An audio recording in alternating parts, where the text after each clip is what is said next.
आप सभी का सक्सेस साइंस क्लासेस में फिर से हार्दिक स्वागत है। आज हम लोग पढ़ेंगे, काफ़ी इम्पोर्टेंट टॉपिक्स है जिसको मैंने बोर्ड पर लिख दिया है।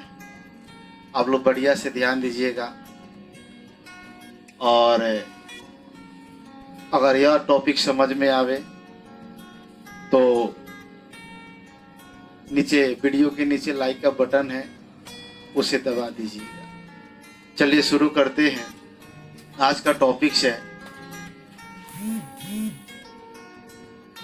Lens formula. हम लोग आज पढ़ेंगे लेंस फार्मूला, लेंस सूत्र। लेंस सूत्र जो होता है, यहाँ पर जो लिखे हैं 1/v माइनस 1/u बराबर 1/f, और यह उत्तल और अवतल दोनों लेंसों में होता है, दोनों लेंसों के लिए उपयुक्त है। अब इसी सूत्र को हम लोग क्या करेंगे, सिद्ध करेंगे। इससे पहले जो है आप चित्र को ध्यान दीजिए। पिछले वाले क्लास में हम लोग फॉर्मेशन ऑफ इमेज में विभिन्न प्रकार के इमेज को बनाए हुए थे। उसी में का एक इमेज यहाँ पर है। हमने वस्तु को रख दिया है 2f1 और f1 के बीच, जिसे हम AB से सूचित किए हैं, और यहाँ से पहली किरण को अक्ष के समानांतर लेंस में ले गए हैं और वहां से f2 से गुजारे, और दूसरी किरण को वस्तु के शीर्ष और प्रकाश केंद्र से गुजारे हैं, और हम पाते हैं कि प्रतिबिंब जो है 2f2 के बाहर और अनंत के बीच बनता है, उल्टा वास्तविक बनता है। देखने से पता चल रहा है। इसको मैंने a' से सूचित कर दिया। अब जो होगा, यहाँ वस्तु AB है और B और O, जो O के बीच की दूरी है, इसे हम वस्तु दूरी कहते हैं। अगर आप लोग दर्पण सूत्र सिद्ध किए होंगे तो इसको समझने में परेशानी नहीं होगी, क्योंकि वहां दर्पण में सिद्ध किए थे और यहाँ लेंस में सिद्ध कर रहे हैं। और फिर O यानी प्रकाश केंद्र और B' के बीच की दूरी को प्रतिबिंब दूरी, जिसे हम V से सूचित किए, और प्रकाश केंद्र O और f2 के बीच की दूरी को फोकस दूरी, जिसे हम f से सूचित किए। मान लिए हैं कि यह जो लेंस है mn नामकरण कर दिए हैं उत्तल लेंस से। इसी को हम यहाँ पर लिखे हैं, माना कि mn एक उत्तल लेंस है। उत्तल लेंस लिए तो मान लिए, जिसमें वस्तु दूरी bo है और u है।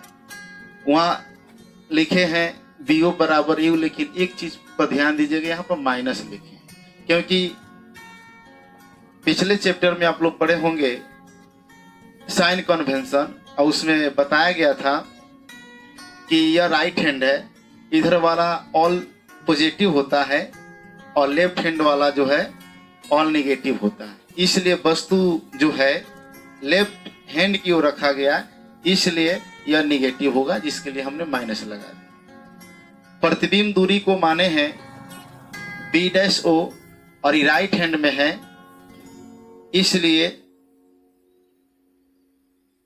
इसे हम V से सूचित कर दिए हैं। और फोकस दूरी भी राइट हैंड की ओर है, इसलिए इसको O'(f2) बराबर +f से सूचित किए हैं। अब प्रमाण है, देखिए यहाँ पर हम दो त्रिभुज लेंगे। दो त्रिभुज कौन होगा, ध्यान दीजिएगा।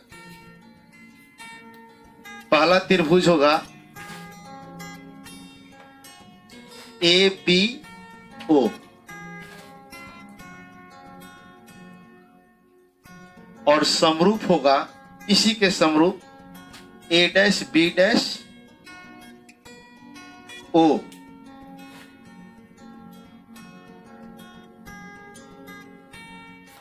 यह दोनों त्रिभुज समरूप है या समरूप का संकेत है।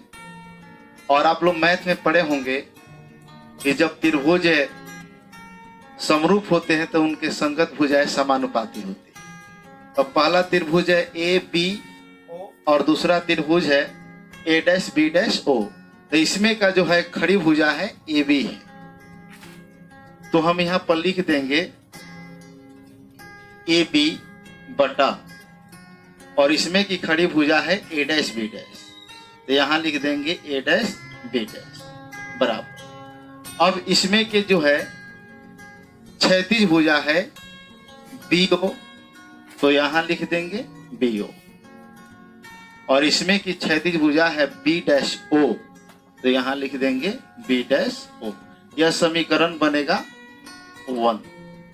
अगर यहाँ आपको परेशानी है तो एक और बात है, ए बी ओ लिख देंगे समझने के लिए, और इसी में क्या करना है कि डैश लगा देना, और इसकी खड़ी भुजा ए बी यहाँ लिख दिए हैं, और फिर इसके नीचे बटा में यह लिख देंगे, और ऊपर से फिर जोड़ा लगा देंगे बी ओ यहाँ लिख दिए, और फिर इसमें का ऊपर से जोड़ा लगा देंगे बी डैश ओ। ये ट्रिकली हो जाएगा, आपका समझने में परेशानी नहीं होगी। फिर हम एक और त्रिभुज लेते हैं, फिर है त्रिभुज, ध्यान दीजिएगा आर ओ एफ टू।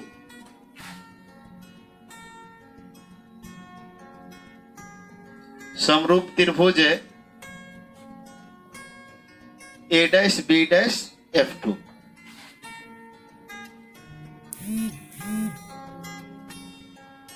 उसी तरह है, इसलिए इसमें की खड़ी भुजा हो जाएगी आर ओ,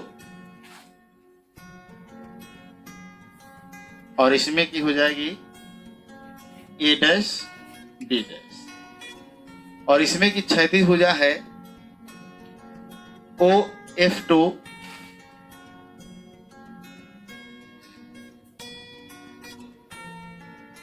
और इसमें हो जाएगी बी डैश एफ टू।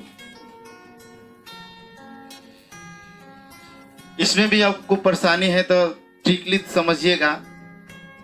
इसमें क्या करना है कि इधर से जोड़ा लगा देना आर ओ, और इसमें का लगा दीजिएगा फर्स्ट वाला 2 को, फिर ऊपर से जोड़ा लगा दीजिए ओ एफ टू, फिर इसमें भी ऊपर से जोड़ा लगा दीजिएगा बी एफ टू। यह आपका बन जाएगा। अभी समीकरण नहीं बनेगा। अब जो है देखिए एक लाइन और आगे बढ़ेंगे कि आर ओ जो है ए बी के बराबर है, इसलिए आर ओ के जगह ए बी रख देंगे क्योंकि ये दोनों समानांतर है। तो यहाँ पर हम लिख सकते हैं आर ओ की जगह ए बी बटा ए डैश बी डैश, और इधर जो हो जाएगा ओ एफ टू बटा बी डैश एफ टू, जो कि लिख देंगे आर ओ बराबर है ए बी। यह समीकरण हो जाएगा 2 में। अब देखिए 1 और 2 पर ध्यान दीजिएगा। 1 में भी लेफ्ट हैंड में जो है आपका ए बी बटा ए डैश बी डैश है, और 2 में भी लेफ्ट हैंड में आपका है ए बी बटा ए डैश बी डैश। जब दोनों का लेफ्ट हैंड बराबर है तो दोनों का राइट हैंड वाला भी बराबर हो जाएगा। इसलिए हम लोग लिखेंगे समीकरण 1 और 2 से। तो इसका राइट हैंड में देख रहे हैं डी ओ बटा बी डैश ओ, और इसका राइट हैंड में है ओ एफ टू बटा बी एफ टू। अब इसका मान यहाँ वैल्यूएट करेंगे। तब बी ओ का मान जो है आप देखिए पहले ही माने हैं minus U, B dash O का मान जो है भी है, उसके बाद जो है ओ एफ टू का मान यहां पर लिखे हैं एफ, छोटा एफ है, और बी डैश एफ टू का मान नहीं है। तो जब बी डैश एफ टू का मान नहीं है तो आइए चित्र में देखते हैं बी डैश एफ टू कहाँ है। तब बी डैश एफ टू आपका यह है, और इसका मान निकालने के लिए पूरा बी डैश ओ में से O dash O F two को घटा लेंगे, यानी इसके नीचे लिख सकते हैं B dash O minus OF2। इसको आप लोग नोट कीजिए तो आगे बढ़ते हैं। अब इधर वाला मिटा दिए हैं, इसी कोई आवश्यकता नहीं है, बस इसी में हम मान रखेंगे और हमारा फॉर्मूला जो है निकल कर सामने आ जाएगा। चलिए इसकी कैलकुलेशन जो है यहाँ कर लेते हैं। जैसे माइनस U बटा V बराबर F है बटा B डैश O का मान पहले ही मैंने लिखा था V माइनस OF2 का मान पहले माना में मैंने लिखा था छोटा है। अब इसी को हम लोग गुना करके आगे बढ़ेंगे। चलिए गुना करते हैं। माइनस U से V में जब गुना करेंगे तो माइनस U भी हो जाएगा। उसके बाद माइनस माइनस में गुना करेंगे तो प्लस, और E माइनस U और माइनस F में अगर गुना करते हैं तो प्लस हो जाता है UF बराबर, इधर गुना करेंगे VF में तो ही हो जाएगा VF। अब क्या करेंगे, दोनों और UVF से भाग करने पर, चलिए दोनों और UVF से भाग करते हैं। देखिएगा आप लोग, माइनस UV प्लस UF बटा UVF, और इधर हो जाएगा VF बटा UVF। अब क्या करेंगे, UVF से पहले पद में भाग करेंगे, उसके बाद UVF से दूसरे पद में इसके भाग करेंगे। तो चलिए देखते हैं, माइनस UV बटा UVF प्लस UF बटा UVF, और इधर हो जाएगा V बटा UVF। अब जो कटने वाला है हम कटा देंगे। जैसे U से U कट जाएगा, V से V कट जाएगा। इस पद में देखते हैं तो U से U कट जाएगा और F से F कट जाएगा।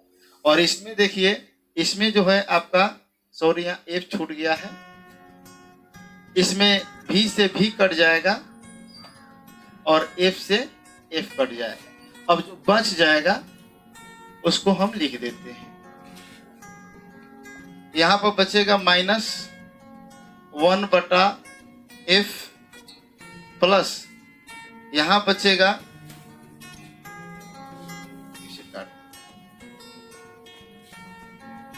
1 बटा V, और इधर जो बचेगा 1 बटा U। अब इसी को सजा देते हैं, यानी 1 बटा V और ये प्लस है, इस साइड आएगा तो माइनस में हो जाएगा 1 बटा U, और यह माइनस है उस साइड जाएगा, प्लस में हो जाएगा 1 बटा F।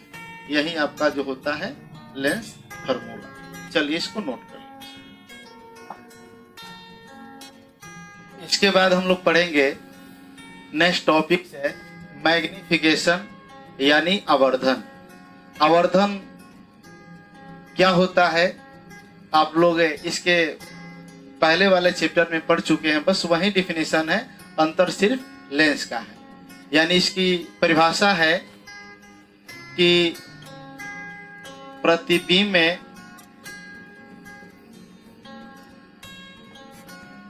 की ऊंचाई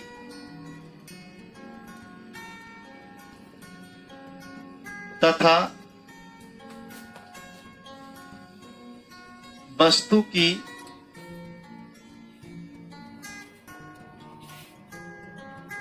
ऊंचाई के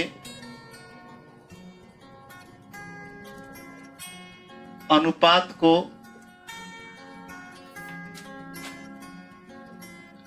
आवर्धन कहते हैं। इसे M से सूचित किया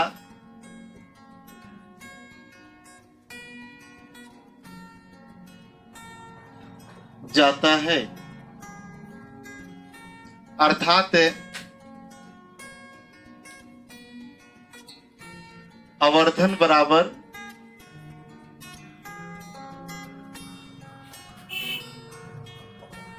प्रतिबिंब की ऊंचाई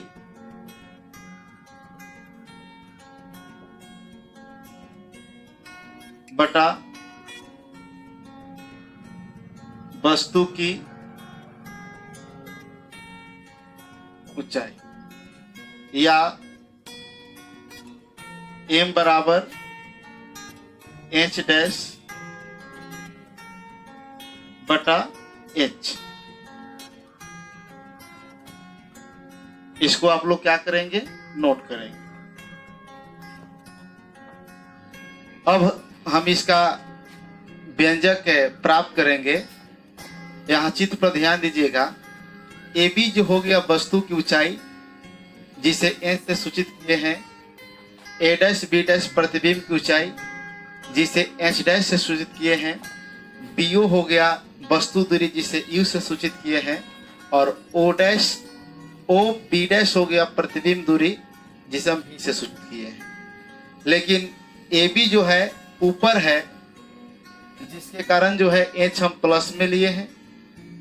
प्रतिबिंब की ऊंचाई नीचे बन रही है, इसलिए माइनस में एच डैश लिए हैं। और वस्तु दूरी माइनस में और प्रतिबिंब दूरी प्लस में आप चित्र से देख रहे हैं। अब क्या करेंगे, फिर दो त्रिभुज को समरूप करेंगे। त्रिभुज ए बी ओ समरूप त्रिभुज ए डैश बी डैश ओ। इसलिए ए बी बटा ए डैश बी डैश और बी ओ बटा बी डैश ओ हो जाएगा। अब ए बी का मान जो है, यहां से रखिए एच, और ए डैश बी डैश का मान है माइनस एच डैश बराबर बी ओ का मान minus U, B dash O का मान भी है। चलिए इसको यहां बना लेते हैं। अब क्या करेंगे, ये दोनों पदों को उल्टा कर देंगे, यानी माइनस एच डैश बटा एच बराबर है भी बटा माइनस भी बटा यू। और ये माइनस से माइनस कट जाएगा, बच जाएगा एच डैश बचा बटा एच, और यहाँ पर भी बटा यू। और आप जानते हैं कि प्रतिबिंब की ऊंचाई और वस्तु की ऊंचाई के अनुपात को ही आवर्धन कहते हैं, इसलिए इसके जगह पर हम m रख देंगे बराबर भी बटा यू। यह हुआ आवर्धन का व्यंजक। अब इसे नोट कर लेंगे। अब हम लोग पढ़ेंगे पावर ऑफ लेंस, यानी लेंस की क्षमता। सबसे पहले समझिए लेंस की क्षमता क्या होती है। तो लेंस की नहीं क्षमता, दुनिया में जितने भी वस्तु है सबकी अपनी अपनी क्षमता होती है। अब क्षमता क्या है, उसकी ताकत है। उसी तरह लेंस की कुछ ताकत होती है, कुछ क्षमता होती है। और वह क्षमता क्या होती है, समझिए। वह क्षमता होती है कि जब भी प्रकाश की किरणें लेंस से होकर गुजरती है, तो लेंस उसे क्या कर देता है, या एक बिंदु पर इकट्ठा कर देगा या उसे फैला देता है, जिसे हम अभिसरित या अपसरित कहते हैं। और लेंस के इसी गुण को हम लेंस की क्षमता कहते हैं। और लेंस की क्षमता का जो मान होता है, उसके फोकस दूरी के व्युत्क्रम होता है, यानी उल्टा होता है। इसे मैंने यहाँ पर लिखा है। यानी जब प्रकाश की किरणें लेंस से होकर गुजरती है, तो लेंस उसे अभिसरित यानी इकट्ठा या अपसरित यानी फैला देता है, यानी अपसरित कर देता है। और लेंस के इसी गुण को लेंस की क्षमता कहते हैं। लेंस की क्षमता अपने फोकस दूरी के व्युत्क्रम होता है, यानी इसका मान फोकस दूरी के उल्टा होता है, जिसे हम P से सूचित करते हैं। इसके अव्यंजक है, अर्थात लेंस की क्षमता बराबर 1 बटा फोकस दूरी, या P बराबर 1 बटा। इसको नोट कर लेंगे। और अब जानेंगे लेंस की क्षमता का ऐसा ही मात्रक क्या होता है। तो जानिए, लेंस की क्षमता का ऐसा ही मात्रक जो होता है मीटर इनवर्स होता है, और जिसका प्रचलित नाम जो है डायोप्टर, जिसे हम डी से सूचित करते हैं। इसको भी आप लोग नोट कर लीजिए। बिंदु पर ध्यान देंगे कि लेंस की क्षमता जो होती है फोकस दूरी पर निर्भर करती है, यानी जिस लेंस की फोकस दूरी पॉजिटिव होगी उसकी क्षमता भी पॉजिटिव, और जिस लेंस की फोकस दूरी निगेटिव उसकी क्षमता भी निगेटिव। यानी हम लोग जानेंगे उत्तल लेंस की क्षमता पॉजिटिव और अवतल लेंस की क्षमता क्या होता है निगेटिव। इसको भी आप लोग नोट कर लीजिए। और चलते चलते हम लोग पढ़ेंगे उत्तल लेंस तथा अवतल लेंस में अंतर। जब इतना चैप्टर पढ़ लिए हैं, इसमें अंतर स्पष्ट करने में आपको कोई कठिनाई नहीं होगी। मैंने लिख दिया है, इसको भी आप लोग नोट कर लेंगे। आप लोग जानते भी हैं कि उत्तल लेंस में क्या होता है, किनारे की अपेक्षा बीच वाला भाग मोटा होता है, जबकि अवतल लेंस में किनारे की अपेक्षा बीच वाला भाग पतला होता है। दूसरी बात भी आप लोग देखे हैं कि इसमें वास्तविक और काल्पनिक दोनों प्रतिबिंब बनता है, और अवतल लेंस में सिर्फ काल्पनिक प्रतिबिंब बनता है।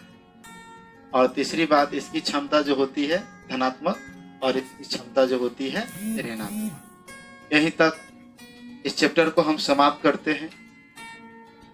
आप लोग इस चैप्टर को पूरे पढ़े, काफी स्नेह प्रेम मिला आप लोगों से।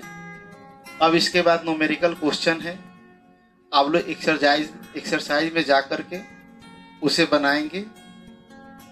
प्रकाश के परावर्तन में बहुत सारे न्यूमेरिकल को हम लोग बनाए थे। जब उसको बना लिए हैं तो इसको बनाने में कोई कठिनाई नहीं होगी। और फिर भी कोई समस्या उत्पन्न होती है तो मेरे व्हाट्सएप पर या कमेंट्स में डालिए, उसको फोटो खींचकर मैं उसे समाधान करूंगा। चलिए, इसके बाद अगला चैप्टर आप जो कहेंगे वही चैप्टर को पढ़ाएंगे। और इस वीडियो को आप लोग देखें, समझे, आगे अपने मित्रों में शेयर कीजिए, ताकि मैं इससे भी अच्छा वीडियो अगले चैप्टर का लेकर आऊं। तब तक धन्यवाद।